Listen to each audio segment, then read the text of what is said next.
Well, welcome to part 2 of our 2-part series with Curtis Bowers, who happened to be in the Twin Cities, so I took advantage of that. Let me sort of reset things. Many of you listening were not able to hear part 1, which, by the way, you can access at my website. Curtis Bowers is the producer of the 2-part DVD series Agenda, Grinding America Down. You know, on this program, I talk frequently about the deep state, about shadow government. I talk about a coming global system because that's right out of the Bible. And that would be in part out of Revelation 13, Revelation 17, references in the book of Daniel as well. There's a coming global system, one world government, one world ruler, one world religion, one world everything, currency, and a global leader. The uniqueness of the Agenda products is that it shows how dark forces have been trying to take America down for 100 years because freedom, capitalism, democracy, free leaders such as Ronald Reagan and obviously more recently Donald Trump are pushing back against this agenda, trying to not let it happen. And it's going to happen eventually, but we have some opportunity in the meantime to push back against the darkness and get the good news of the gospel out. Just get the good news of everything that freedom has to offer out to the world while there is still time. We never know when time will be running out.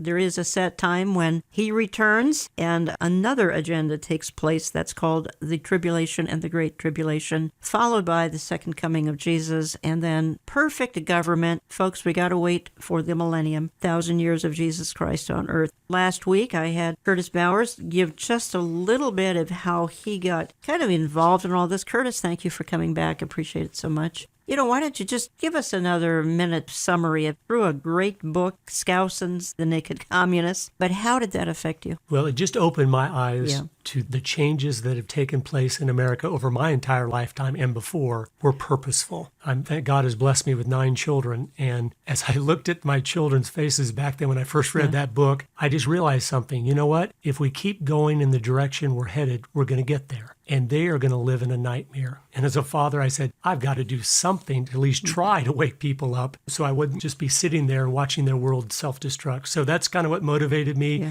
And God used that and kind of pierced my heart to make a movie when I had never done that before. I knew I was supposed to, and He's blessed it in so many ways. And it won an award. It did. It's a story that's incredible, but... Well, your kids prayed for it. My children chose, when they heard I was going to make a film, to pray that it would win the largest single cash prize film festival in America.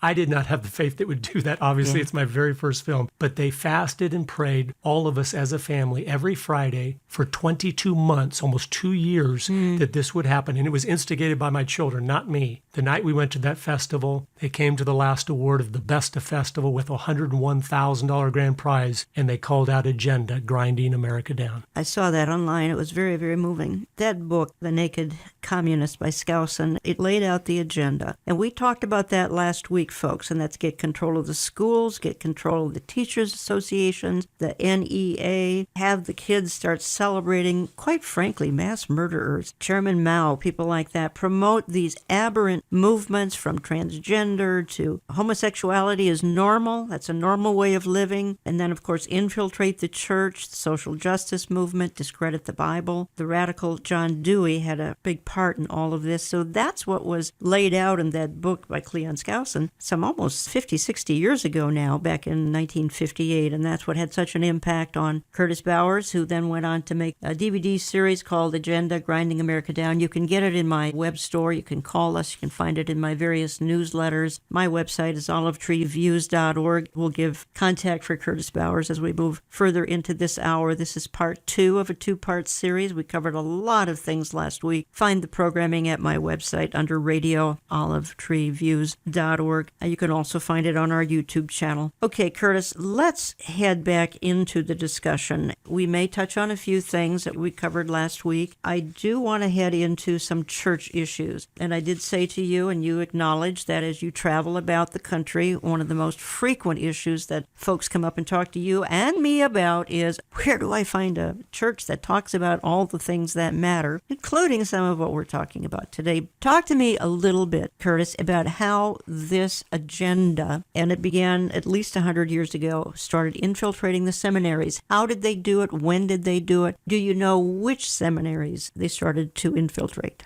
Some of the things I came across, and more is mentioned in the movies, Benjamin Gitlow, who had been one of the founders of the Communist Party USA, so he kind of knows what's going on. In the 50s, when Stalin started slaughtering the people, he kind of was disillusioned by it, so he left the Communist Party. Well, he happened to go and be interviewed by our Congress, the Un-American Activities Committee, and they were grilling him and saying, Mr. Gitlow, what were you guys doing in the 20s and the 30s and the 40s? And he went into a bunch of different details, but he said one of the key things we were doing, since we had such a limited number of people, we had such a small remnant there, we realized the most effective thing we could do is go into the seminaries, get our degrees, and then stay and be the professors to teach the pastors. Because we knew if we could get control of the church and use its organization to push our agenda, we would really have something there. Lenin himself said the best way to control the opposition is to lead it ourselves. Now, we don't want to destroy the church. We want to take over the church and use it for our own good. And that's what we see happening today. Whether it's the creation care pushed forward by groups that don't believe in creation, but they know we're suckers for any religious terms, any Christian terms, and we are so illiterate of the Bible, they know if they say Jesus was for feeding the poor, and so that's why we should be behind big government programs, most Christians in America will go, okay, I guess we should then. Not going, is that how Jesus did it, or did individuals do it, and did the church do it, where there's accountability, and you can actually make a difference in those people's lives instead of enslaving them in entitlements. Yes, there's a long history there as people dig in, you'll see the purposefulness. The seminaries, I don't have all the names off the top of my head, but it was almost all of the top ones back then, and they just pushed it to minimize the Bible's influence and just keep it as, oh, it's a good book with some good, encouraging stories, but it's not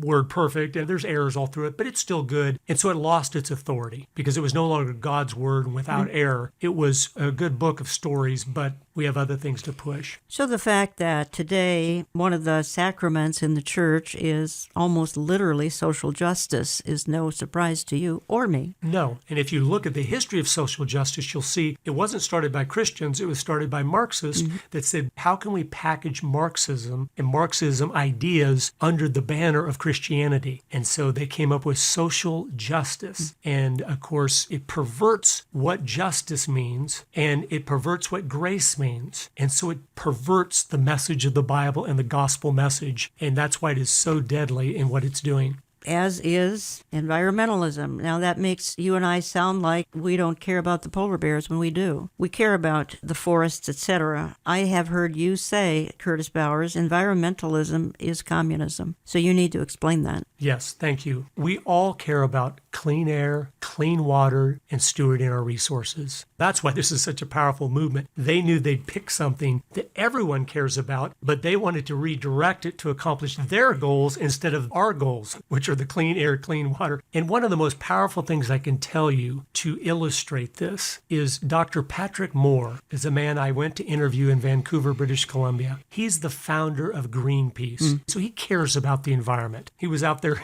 in the boats stopping the Russian whaling ships because he goes, no, these whales are amazing creatures. They shouldn't be killing them off. We have plenty of oil today. We don't need to use their fat, and things that were logical. But then he himself, when I was interviewing him, I said, Dr. Moore, what happened? And he said in the 80s, they started to infiltrate the Marxists, and especially after the Berlin Wall came down, they started to infiltrate the environmental movement, and they wanted to use it to destroy capitalism worldwide. He goes, most of the policies they're putting forth as environmentally friendly, he goes, they're hurting the planet, and he really cares. He has a PhD in ecology, and he cares about these things. That helped the blindfolds to come off for me, and then as I dug in, I looked at a few other interesting things. When Gorbachev stepped down from the Soviet Union in the early 90s, and we thought communism is over, do you know what he did? Most people don't. I do. Green Cross. He started an environmental group, Green Cross International, which is one of the most powerful movements worldwide, because he knew, you know what? The best way to implement a one world government through the United Nations is to use the environmental movement, because it's a one world issue that demands a one world solution, and they knew they already controlled the United Nations. So if we can get the UN enough power to implement environmental policy worldwide, which gives you control of everything. If you're in control of energy alone, you're in control of everything. If you're in control of water worldwide, you're in control of everything. So they were doing it in so many different areas, but they knew then that's the vehicle for world government. That's the vehicle for us to get ultimate control. And here's the thing. The movement itself has elevated the earth,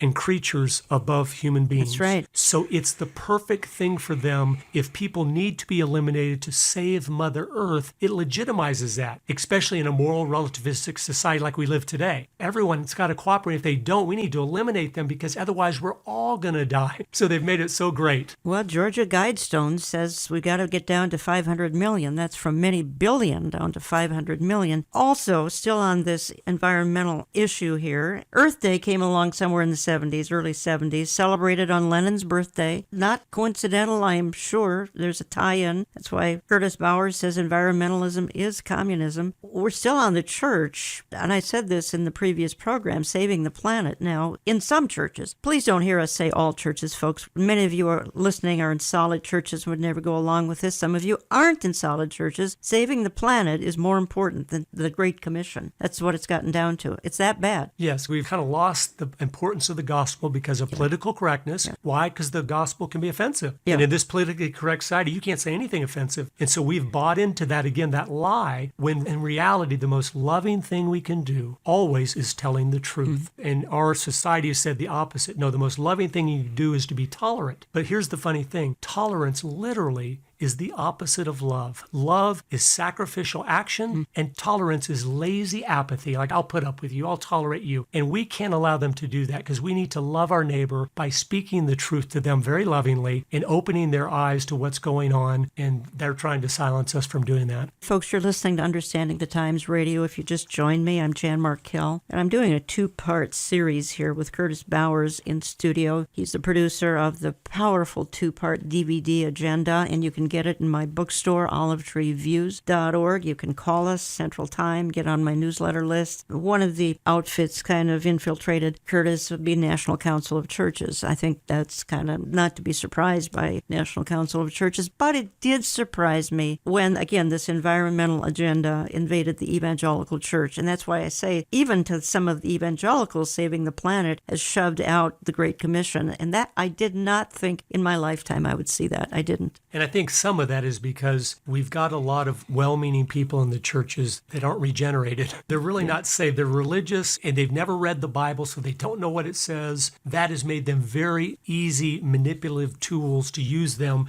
for whatever you want to accomplish. Mm-hmm. Just to give you a quick story how powerful this is. I was down in Florida visiting one of my nephews at a Christian college there that's respected. He was talking to me. He said, Uncle Curtis, I've got 5 roommates that are all in the Masters of Divinity program here to become pastors. And he was excited about that. I said, oh, that's great. And they're nice young men. He goes, but you're not going to believe this. And this was a few years back. He goes, all of them have Bernie Sanders posters on their wall. And he goes, I knew these young people when they first came here. They were not socialists. This Christian college has turned them into socialists. The Christian college has turned them into socialists. That's right. I think this guy is one of the most scary fellows that's come along. I was going to play a clip of him because he's obviously an enemy of capitalism. What troubles me the most is the way, and you'll hear young people cheer whenever they get sight of Bernie. He seems to be their hero. We're looking at a time where we have an out-of-control capitalism, where the greed of the people on top is really unbelievable. I mean,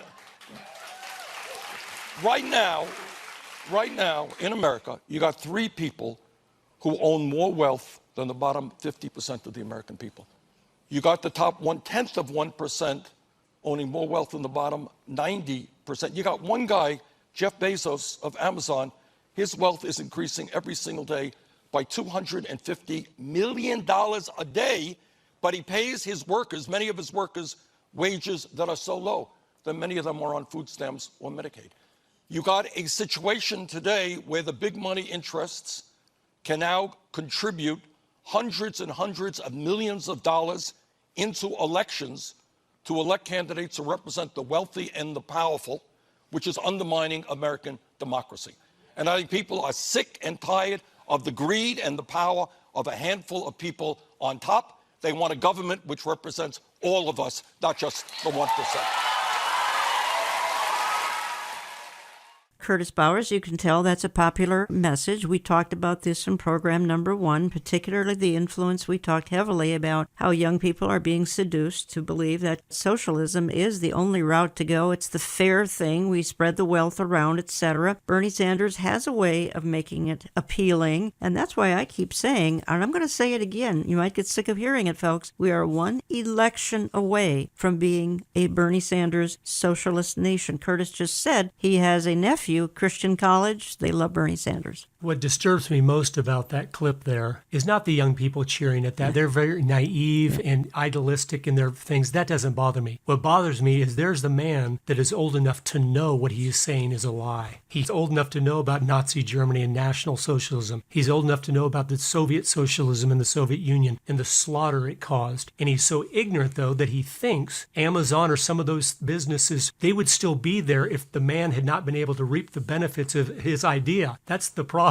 They think you share this stuff, well, then no one's starting the next business, whatever, because they know they don't get to keep it. Then there's no wealth to share around. Yeah. Everyone is equally in poverty, just like Venezuela, and it all collapses. And these young kids that are being used and abused by people like him are going to wind up 10, 20 years from now in poverty, not finding enough to eat, nothing to do because the whole economic system has collapsed, and he won't be around anymore for them to say, you lied to us. Quote here from Curtis, because we talked about this in program number 1, and that is, world government is the agenda. And they realized long ago the only way to accomplish this is by taking America down, stopping any movement worldwide that seeks freedom and independence, and creating as many wars as possible to make mankind feel the only hope of peace is world government. We talked about that last week in program number 1. We talked about how that comes right out of the Bible, because that whole global system is outlined, is predicted in the Bible for a final generation. Are we there yet? I don't know. Certainly there are signs that would indicate that could be on the horizon. Curtis, let me move to a couple of other topics here. You gave a statement to me that I think we need to elaborate on just a little bit. I'm going back to David Rockefeller. We did talk about the Rockefeller Empire in the first program. Folks, that is not conspiracy type talk. It's just history and the fact that the globalist agenda has been promoted by a number of the banking families. That's just an historical fact. The Rockefeller Empire is very, very impressive. Now, David Rockefeller passed away here recently, but you said to me, Curtis Bowers, that David Rockefeller told Ronald Reagan and Barack Obama who could be their vice presidents, and they followed his orders. Can you elaborate on that? That's very stunning to make a statement like that. It is. It's one of the things that shocked me the most and made me realize some of these people really do have incredible power. Yeah. I remember in 1980 when Ronald Reagan was elected, we were so excited. But before that, when he won the nomination, we'd been going door to door for him. And the day that the media announced, tonight Ronald Reagan is going to tell who his vice presidential candidate is, he came out to the mics. He was a little flush, red in the face, and he announced that George Herbert Walker Bush was going to be his running mate. And all of us that had worked so hard for him, we thought, that's impossible. He hates George Herbert Walker Bush. And you just happen to hear, and I think you can still see these clips on YouTube,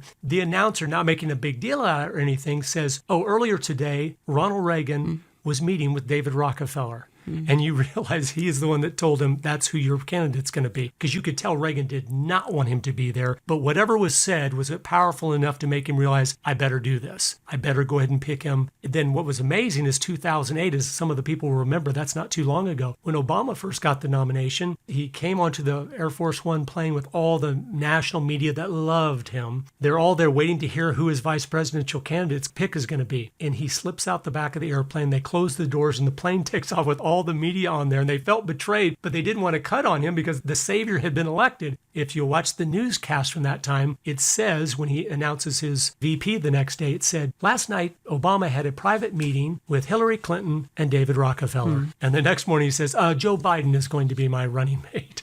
And I just realized, if you can tell a conservative Republican or a liberal Democrat who their VP is going to be, and they say, yes, sir, you have some incredible power. Part of the globalist agenda, then? It is. They like to set things up to be in control. They could not stand Ronald Reagan. They couldn't believe he'd gotten elected. They'd underestimated him like they did Trump, where they just didn't realize how he's communicating to the American people. So then that's why they're like, well, we at least got to get one of our guys in there, the New World Order guy, George Herbert Walker Bush. Right. We got to get him in there to be with him. So once this guy's done and we can at least get the next 8 years can be ours. And so that's what happened. But going on with David Rockefeller, just for a minute, one of the other groups he started was called the Trilateral Commission. And its list of members is the who's who of everything. I mean, the leaders of all the Fortune 500 companies, all the national media outlets, presidents, vice presidents, congressmen, senators, it's everybody. This group, if you don't know much about it, which most people don't, because it's kind of back in the shadows, before he died in his pride, I believe, David Rockefeller let us know some of the things he had been up to. And one of the quotes that came out from one of his meetings with the Trilateral Commission is this. I'm going to read this to you now, and you will be able to see the heart of a man and then how he's conveying his heart to all these groups that are then going to implement that strategy in the businesses if it's business people there, or in the media if the media people are there, or in the legislatures if the legislative people are there. And here's what the plan is. He tells us so we don't have to guess. I wonder what they're talking about in those secret Trilateral Commission meetings. Here's what he said. We are grateful to the Washington Post, the New York Times, Time Magazine, and other great publications whose directors have attended our meetings and respected their promises of discretion for almost 40 years. It would have been impossible for us to develop our plan for the world if we had been subject to the bright lights of publicity during those years. But the work is now much more sophisticated and prepared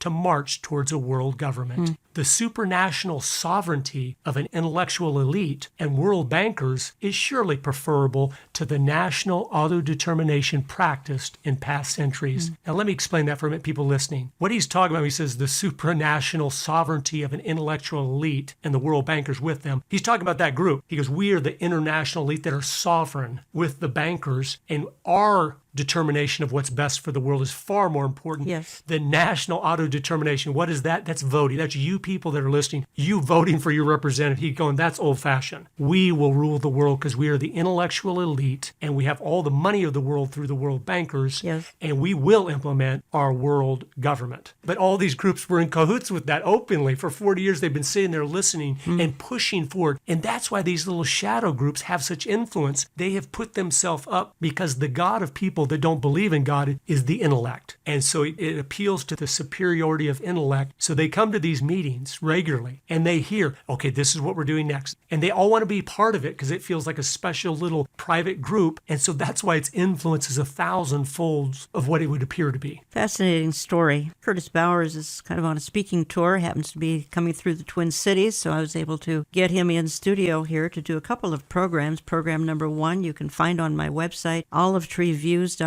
Go to radio. You can find it on our YouTube channel. That's under Jan Markell. Find the program number 1, a YouTube channel, or oneplace.com. If you were unable to catch program number 1 last week, let me just say one word quickly here. We're carrying the 2 DVD series, Agenda, Grinding America Down. 2 DVDs. We're offering them for $25 if you're in the U.S., $6 shipping, or call us Central Time, please. Again, you can find it on my website. You can find it in our various newsletters. If you write to us or if you call us, would you always tell us what it is you're listening to? Because that helps us better process things here in the office. If you're listening electronically or to one of our approximately 850 stations, and we're pleased to have taken on new stations here in the last few months. Here's where I want to go in my closing segment with Curtis Bowers. You can find more information about him and contact him at agendadocumentary.com, agendadocumentary.com. We're talking a little bit about the banking industry. That may sound conspiratorial. Again, folks, it's just historical. The Rothschild, the Rockefeller, and more, J.P. Morgan, many more, played huge roles in the founding of various parts of the world, and also they are the major players in the coming one world government. Well, it's on the horizon. We just don't know the timing. So I want to talk a little bit more about that. What about the Federal Reserve, which President Woodrow Wilson instituted back in 1913? It's about as Federal Express. Somebody said it's not federal. It's privately owned. It's evil. I'm just going to say it. Lenin knew that taxation and inflation would destroy free enterprise. Quite frankly, we didn't even have inflation before the Federal Reserve back in 1913. We'll talk talk about some of those things. How is all of this leading to a one-world government? Well, we're not sure, but at least the players are lining up on the chessboard, and they're kind of getting set to play the game. How much time do we have? We don't know, but we need to be about our Father's business. In the meantime, we need to be salt and light and delay the decay, and most of all, share the gospel while there's time. Back in just a couple of minutes. Don't go away. While socialism has been glamorized for many years, it brings only misery and depravity, particularly to freedom-loving people. But today's progressive left likes to suggest that even Jesus Christ was a socialist. Send us your feedback through our website, olivetreeviews.org. That's olivetreeviews.org. You can call us Central Time at 763-559-4444. That's 763-559-4444. Or write to Olive Tree Ministries, Box 1452, Maple Grove, Minnesota, 55311. That's Box 1452, Maple Grove, Minnesota, 55311. More with Jan Markell and Curtis Bowers in a moment. It is now on the horizon. Understanding the Times 2019, Saturday, September 21st. Tickets will go on sale June 1st. They are general admission only and are $25, but include a lunch. After June 1st, we're asking that you call the Brushfire Agency at 888-338-5338 or sign up online at brushfire.com. That number again is 888-338-5338 after June 1st. We are featuring 6 speakers, and we begin at 8:45 a.m. Church doors open at 7 a.m. And the location is again Grace Church in Eden Prairie, Minnesota, just outside of Minneapolis. Consult our website for hotel information.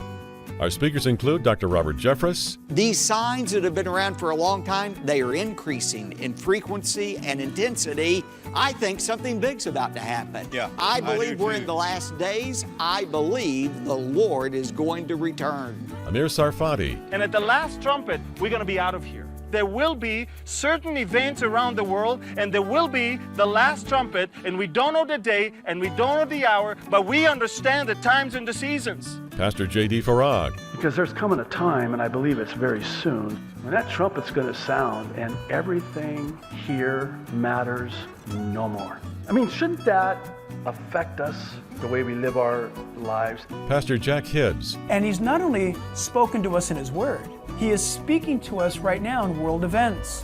He's requiring you and I to take what we're seeing in the world and match it up against the Word of God. And Jan Markell. I believe that the world is longing for a man with a plan, for a Mr. Fix-It. It says down at the bottom of here, is there a leader who can stop the chaos? We will also have a greeting from Lori Cardoza Moore from Proclaiming Justice to the Nations. The event will be live streamed at no cost. Again, that's Saturday, September 21, just outside of Minneapolis. We invite all remnant believers to better understand the times and become watchmen on the wall. Make friends for life at this annual conference. Learn why things aren't falling apart, they are falling into place.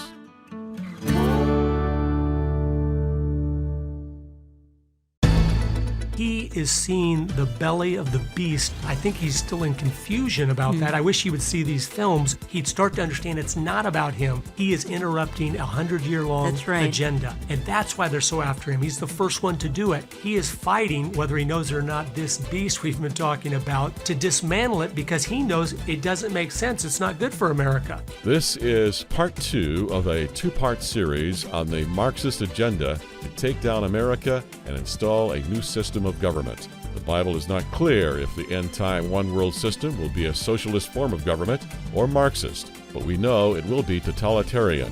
It will be ruled by a man with a plan, a Mr. Fix-It, the Antichrist. Here again are Jan Markell and Curtis Bowers to wrap up our 2-part series.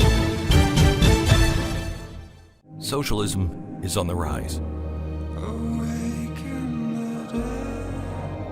Despite being responsible for the deaths of over 100 million people.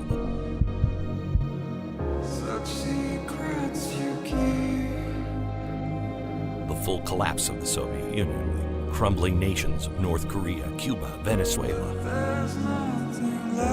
The totalitarian police state of China. Socialists are coming out of the shadows. They're claiming virtue, moral superiority. It's already infiltrated our government. It's dismantled our values, brick by devastating brick.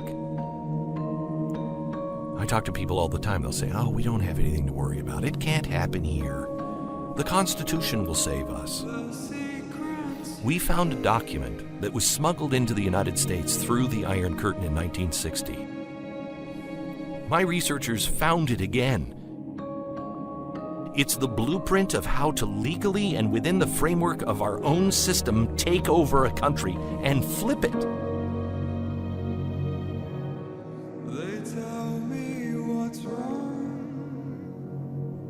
We see it for what it is. A roadmap to socialism.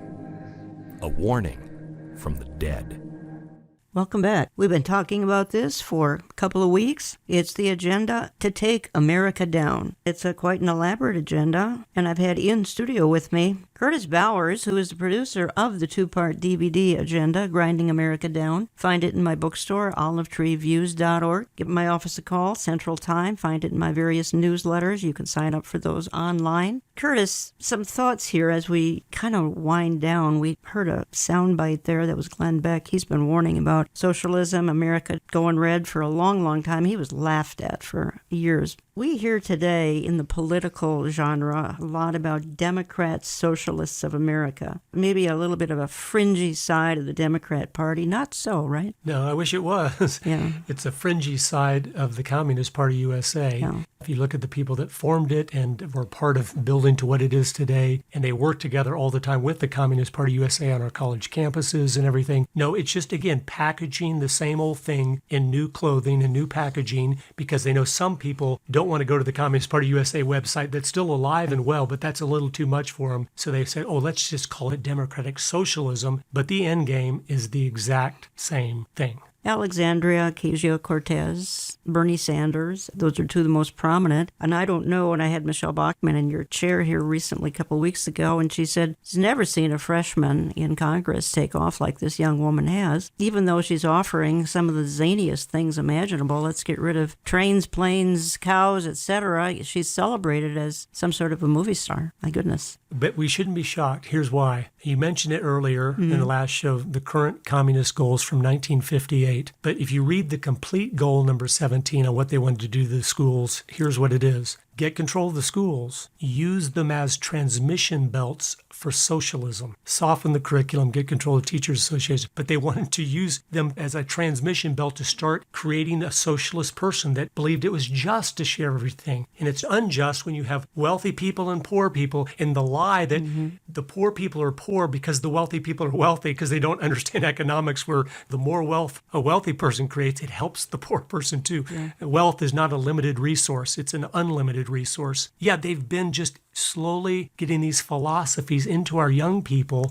for decades. Well, Bernie Sanders is Democrat Socialist of America, and they throw that word Democrat or Democratic Socialist in front of the word socialist, and it tries to sort of soften the blow, but as you've said, it's nothing but communism. It's something to be concerned about, folks. It's part of the agenda. It's how they're grinding America down to get rid of the representative of the free world and install their wonderful one world government. That is the ultimate goal, and the Bible says that that's going to be the goal of Satan. He's been trying to do it since the beginning of time. He's gained a lot of ground, and particularly in the last, I would say, 10 years or so. Curtis Bowers, and he has been my guest for 2 weeks. Let's talk for a few minutes about the Federal Reserve. Came around in 1913. It is not a government institution. It's as federal as the Federal Express, which is not at all. There's no oversight of this. It can't be audited, and it quietly steals our wealth. Came along 1913, Woodrow Wilson. He may have even regretted he signed this into law. Nonetheless, he did. Income tax started 1914. Also, another thing that started right after that, inflation. Talk to us a little bit how this plays into the agenda. Yes, it's something that I think most Americans don't understand because it's been going on our entire life. And here's the thing. Those of you listening, do you think inflation is just normal? It's just something that always happens. Prices just go up a little bit each year. I always did. But then I started to to study this and I realized, do you know from 1770 to 1913, that's 143 years before the Federal Reserve, do you know how much inflation there was in America? Minus 6%. Really? So prices literally went down 6% a little bit over 143 years because we had a currency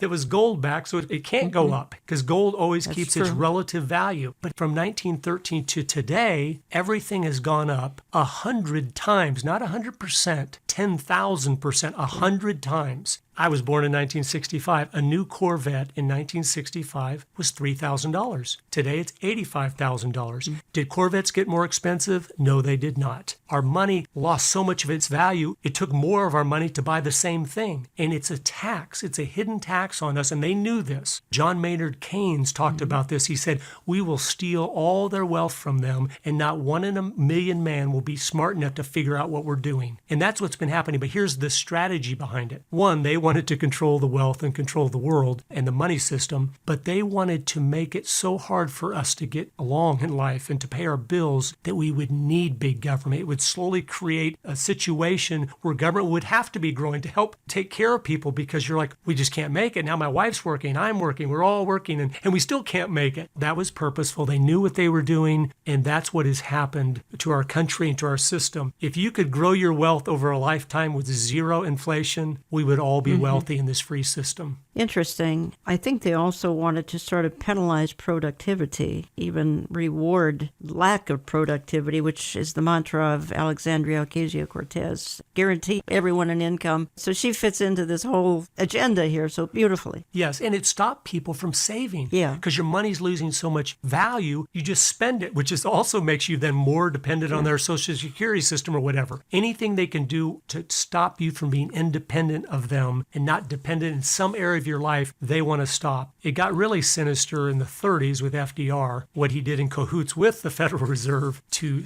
take the gold of our country and never return it. Yeah. You say this, I'm quoting you here, I think that you might have emailed this to me. Let me give you one last example to show how the dire situation we are in. In 1933, FDR took the gold from Americans. It was never returned like promised. It was literally against the law to own gold until 1973. Over the next few years, all the world's gold came to the Federal Reserve for safekeeping because of the turmoil in the world. And you say Chiang Kai-shek deposited 125,000 metric tons of gold to the Federal Reserve, and then a few years later, our State Department sided with communist Mao Zedong to overthrow Chiang Kai-shek, and he never received his gold back. Mao went on to slaughter 65 million of his own people, and our State Department under Nixon still gave China most favored nation status. And it's unbelievable. Yeah, they took the gold from him and then sided against him. Then in the early 70s, Nixon said to the world who had deposited their gold with the Federal Reserve, which again is not our government. Okay, this is it's not our government. Private bank, and literally when they were started with an act of Congress, they made it secret. They said, you do not have a right to even know who owns the shares of this bank. So we don't know, even as a government, who has 100% control of our money. But he, after the world had given all their gold, almost all the countries of the world gave their gold to the Federal Reserve and just took paper certificates. They did that because the world was unstable and World War II was coming and all that stuff. But in the early 1970s, Nixon told the world, we just want you to know you can no longer redeem the certificates with gold. And we will be happy to give you our paper dollars, but the gold's not available. So then they kept the gold of the world. We don't know where it is, what they're doing with it, all the details of it. But that was just a strategy by the bankers to grab the wealth of the world, the gold of the world, and then give us paper dollars and let us trade with these little dollars that really, of course, have no value at all. Just the illusion of value because we still accept them for things. Talking for 2 weeks with Curtis Bowers, producer of the Agenda DVD series, which we carry, olivetreeviews.org, and go to my store. You can also communicate with Curtis at his website, agendadocumentary.com, agendadocumentary.com. And let me just slip in this reminder here quickly, and hopefully you heard our conference promo a minute ago, that tickets for our annual Understanding the Times conference go on sale in June. You can order online at the Brushfire Agency, brushfire.com, brushfire.com after June 1st. You can call them Monday through Friday, starting Monday, June 3rd. Here's the number, 1-888-338-5338, 1-888-338-5338. There are plenty of seats for our September 21st event outside of Minneapolis, but remember, these are general admission only, $25, and that includes a lunch. There are no assigned seats. All sales are final, and folks, don't call Olive Tree. The tickets are handled strictly through the Brush Fire Agency. Curtis, our time is winding down. I want to hit a few more topics. I also want us to go out on an encouraging note, too, and you've got some stories, a couple of them that are just tremendous, and that will encourage my audience, I know. Talk to me just a minute, though, about, you said this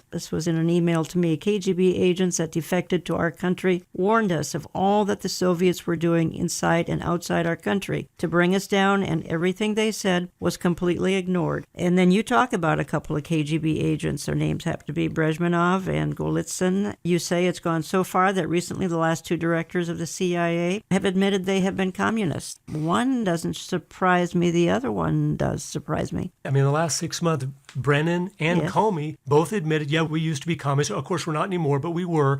I know from studying communism and from interviewing communists and anti-communists, there's no such thing as an ex-communist. If he has had some revelation, he is so anti-communist, he is so against big government, and they're not that. So I know they haven't changed from anything. They've just realized it's not very cool to say I'm a communist anymore, so I better be quiet about that. But that's amazing. The most powerful, intelligent community in the world oversees what we do. And the last two directors in modern times admitted they had been communist. It's unbelievable. Who is Brezhnev and Golitsyn? If you go to YouTube and type in Brezhnev, you'll find some interviews there done by G. Edward Griffith. Oh, yes. Back in the 80s, and you can watch him for free. He was a KGB agent that defected to America. He tried to get Congress, he tried to get the Senate, people to listen to him. They wouldn't, so G. Edward Griffith interviewed him. And it's so powerful to watch today, 35 years later. He tells, here's the strategy of what we've been doing and are doing. And you watch them now, and they're so prophetic because it's exactly, that's what the news does every day. And he goes through the 4-step process. And anyway, very powerful. We were warned so many times We were. that this was what was happening, and we never listened. And I'm telling you, people that are listening, anytime there's 100% consistent behavior in not listening to warnings that are destroying yourself, you realize there's an agenda. Because if it was ignorance, you'd some of the time listen, some of the times not. But consistency has never been a virtue of ignorance. And that's what people need to understand. That's what has made me dig in on different areas, because I see, why would you be against something that's clearly the best for America? The other guy that defected was a man named Anatoly Golitsyn. He comes to America and says all these things that are going to happen to Congress, CIA, FBI, and they all say, oh, he doesn't know what he's talking about. He got so frustrated that no one would listen. He wrote a book in 1984 called New Lies for Old. And in that book, he said, here is what they're going to do over the next 10 years or so. They're going to act like they're going to fold. He tells us that. He said, I think one of the things they're talking about is even taking down the Berlin Wall. He wrote that in 84, and then in 89, when it happened, we're all shocked. Oh, they took down the Berlin Wall. And he warned, he said, no, that's how they really want to make you believe communism is over. They might literally do that. And he warned us. Nobody listened. And so that's what's so frustrating. And one other person that warned us, and I want to talk about him to honor him, because he was killed for standing up for us, but it's a congressman named Larry McDonald. Larry McDonald, good guy. And this is what he said. He said, the drive of the Rockefellers and their allies is to create a one-world government combining supracapitalism and communism under the same tent, all under their control. Do I mean a conspiracy? Yes, I do. I am convinced there is such a plot, international in scope, generations old in planning, and incredibly evil in intent. He said that in 1976. And a few years later, in 1983, he was on the Korean airline plane that was shot down by the Soviets. And his wife, who's someone I just met last week, said he was getting ready that week before Congress to expose a bunch of stuff, and he is shot down by the Soviets in a commercial airliner. I don't think that was an accident. No, she didn't either. Accident. Learn more in the 2-part DVD set that we're selling, Twin Pack Agenda, Grinding America Down. We're offering it for $25 for 2 DVDs. Add $6 shipping in the U.S. And you say this, Curtis, to me, it's almost been 100 years and nothing has ever removed from our government bureaucracy the anti-American, pro-communist, pro-one-world government people. So they have continued to spread their influence and multiply their power by hiring hiring only those that have the same vision of a totalitarian world government. That is why the objectives of our government, the actions of our State Department, and the decisions of our elected representatives have almost completely been against the will of the people, against the good of our country, and against the love of our fellow man throughout the world. Then you say the cabal of the deep state people are all unelected, so we can't throw them out. Joe Bachman said the exact same thing sitting in your chair a month ago. I want to talk for just a minute or two. You've got a couple of stories we need to end with because they're encouraging. Number one, there are listeners right now all around the country, world for that matter, and they're thinking, I can't change this no matter how I try. There's nothing I can do. Obviously, we can go to the ballot box and vote for a little more sane people, but then even those people we voted for turn out to be one-worlders, because the one-worlders are both Democrats and Republicans and independents and all that. But your dad did something unusual. Talk to us about it. Don't you ever give up, because God can do the impossible even when we can't. But he never does that unless his people are being faithful to be obedient to speak the truth. In 1961, my mom and dad lived in St. Louis, Missouri. My dad was full-time in college getting a PhD in electrical engineering, full-time working for McDonnell Douglas, so he was very busy. And my mom was pregnant with my sister. And the doctor had told her, for 9 months, you cannot get out of bed. She'd already lost 4 children, and they said, you're going to lose this one too. So she stayed in bed, but she used her time wisely. One of the books she read was a book called Masters of Deceit by J. Edgar Hoover, the founder and head of the FBI. And he wrote a book in 1958. He said, Americans, if you don't wake up, these masters of deceit are going to take you over from within. And in that book, he has a whole chapter on the church, what they see is going on. They're going into the seminaries. They're going into this. A whole section on the school and on Hollywood. And he tried to warn us. And he knew more than anybody as head of the FBI. He has agents in all their little groups and everything, and nobody hardly listened. But my mom did. She read that book and it shook her up. And she told my dad, Jim, you got to read this book. And he said, I'm too busy to read that. I'm in school. And he finally read it and he said, wow. And so here's what they did. And I want to tell you, this is things you can do to be strategic. He'd be gone all day at school and work. She would get all the St. Louis newspapers and read all the letters to the editor. And every time one was written by someone that was sharp, she'd realize we need to connect with them. So she'd call them up and say, would you set up a study group in your home? And my husband's going to come over. You invite all your family and friends, and he's going to give a 2-hour lecture on communism. And so they would do this one night a week, even though they were so busy. Well, my dad tells me this story. He said, I came home one night, it was pouring down rain, and I was exhausted. And right when I walked in the door, Mom said, I got a meeting set up for you tonight. And he's like, I'm too tired. Call and cancel it. We'll do it some other time. And she, her sweet, persistent self said, you've got to go. You never know who might be there. So he went. And that's my lesson. He was faithful in the little things, and we need to be too. He drove across town, went to the meeting, probably because of the rain. Only one person showed up. Really? But my dad was faithful. He gave the man a 2-hour lecture on communism. When he was done, the man came up to my dad and said, if half of what you said is true, we are in serious trouble. And my dad said, well, that's why I'm doing this, because I'm so busy. They became good friends. He started to give him all his resources, and within a couple months, the man knew far more than my dad did on the topic. And he came to my dad and said, Jim, I'm going to quit my job and write a book on this. And my dad's like, don't get carried away.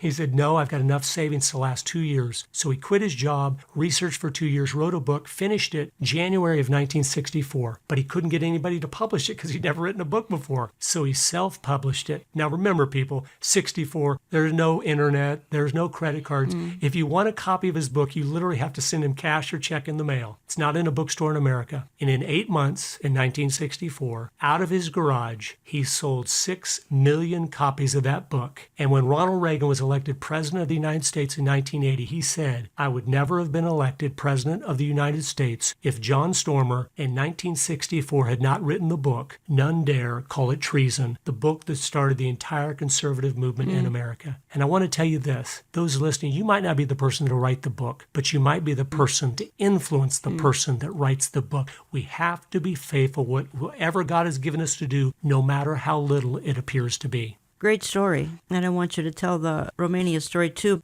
We've referenced Donald Trump here a number of times. Both of us are open about the fact that he wasn't really our first choice back in 2016. He's dangerous to all of these people on the left because he wants nothing to do with anything that we've talked about today. It's just not in his paradigm. He's a businessman who wants to make America better, which is fine. I don't know that we have time, speaking from a theological standpoint, to make America great again. Maybe we do. I don't know. He's such a danger to them. He's just minding his own business, really. Yes, and he's trying to simply do, amazingly, what he said he would do. Yeah. We're shocked when a politician tries to do that because it's so rare. We need to be praying for him every day. That's my point. Blessing, protection, and direction. That God will direct his path. God can use a lost man just as he uses a saved man. And we need to pray that God saves him. But he is seeing the belly of the beast. I think he's still in confusion about that. I wish he would see these films. He'd start to understand it's not about him. He is interrupting a 100-year-long agenda. And that's why they're so after him. He's the first one to do it. He is fighting, whether he knows it or not, this beast we've been talking about, to dismantle it because he knows it doesn't make sense. It's not good for America. Here's the difference. Donald Trump wants everyone in America to have the potential of being prosperous and blessed like he is. And Bernie Sanders wants everybody in America to be equally poor. It's a total worldview of one believes that you can work and, like the Bible says, reap what you have sown. And the other says, no, we're all going to share our misery together. Remember what he's talked about here, folks, and that is, if you take away nothing else, pray for our leaders, starting with President Trump and all of his cabinet people, many of whom are evangelical Christians. Curtis Bowers, and you can reach him at agendadocumentary.com.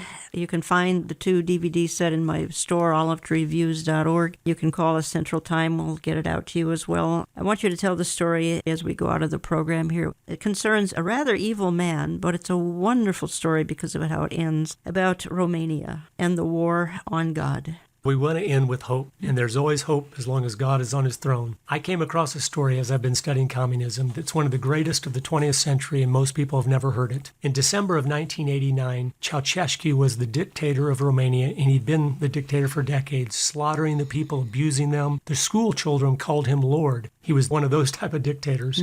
In December of 1989, he gave the order for a church to be bulldozed, and he'd done that thousands of times, so it was nothing new. But something was different this time. The 25 people that went to the church and the pastor heard about it and said, you know what? Enough is enough. He's not bulldozing our church. We're willing to go stand out in front of the church while we're singing hymns, and if they come, they must take us out before they take the church out. Of course, they had no weapons. They'd been disarmed decades ago, so they just sung hymns and stood there. The bulldozers came up. They didn't know there was going to be people there, so they left to go get direction. What do we do? When they came back a little while later, as is usually the case, the courage had become contagious. And now there was hundreds of Christians outside of the church singing hymns. So the bulldozers came again, didn't know what to do. They left one last time. They didn't come back till the next day. Well, the next day, there was tens of thousands of Christians outside that little church. And they were chanting, "There is God. There is God." And what they were saying so powerfully is communism says, they are God. There's no God. We are God. They were saying, no. There is God. There is God. And because there's a God, we're willing to stand up for what we believe in. And so Ceausescu heard about it, and he said, send in the tanks. So the tanks rolled in, and they started machine gunning down the Christians. But guess what? They didn't leave. Why? Because there is a God, and there are things worth dying for. And as one would be shot down, another one would stand in his place. But as you look at world history and Bible history, you see when God's people are willing to stand for him regardless of the cost, sometimes he steps in and does the impossible. And that's what happened. After a few hundred of them had been machine gunned down, all of a sudden the communist soldiers stopped shooting. No one gave the order. They just stopped shooting. And I know it was God piercing their conscience with the reality. What are we doing? We're killing our own people here. And you know what happened? They rolled those tanks around. They drove them back to the palace. They grabbed Ceausescu and his wife. They brought them out to the town square and executed both of them. And the next day, which was Christmas of 1989, the headlines of the paper said, "The Antichrist is dead and Jesus is born." And I told that story in Florida, and an old man came up to me and said, guess what? I said, what? I was in prison in Romania, Christmas of 1989. I said, you were? What were you in prison for? He said, for being a Christian. They always threw you in there a few days a month or however often just to let you know who the boss was. And I said, well, how'd you know what had happened? He said, we were in our cells Christmas morning, and the propaganda station that's always playing the communist propaganda stopped. And there was silence for a few minutes. And then he said, over the airwaves, a voice came on, reading Luke chapter 2 out of the Bible, the Christmas story. Now, you that are listening, listen to me. Those people had no influence, they had no power, they had no arms, but they had the courage that it's right to stand for what God has said to stand for. And then God sees that faith and that courage, and he steps in, and in 24 hours, a communist dictatorship that's been there for decades, he crushes under his fist The papers are proclaiming the birth of Christ, and the Bible is being read over the radio stations. There is always hope. Don't you ever give up, but you need to be doing the things God has asked you to do, sharing the gospel, influencing those around you, and raising your children to walk in the truth. Curtis Bowers, thank you for coming in. You're so welcome. You know, folks, we've spent 2 weeks talking about an earthly system that doesn't work very well. And that is why I like to dwell on the time when Jesus Christ will be ruling and reigning on this earth. And I love this verse from Psalm 145. They shall speak of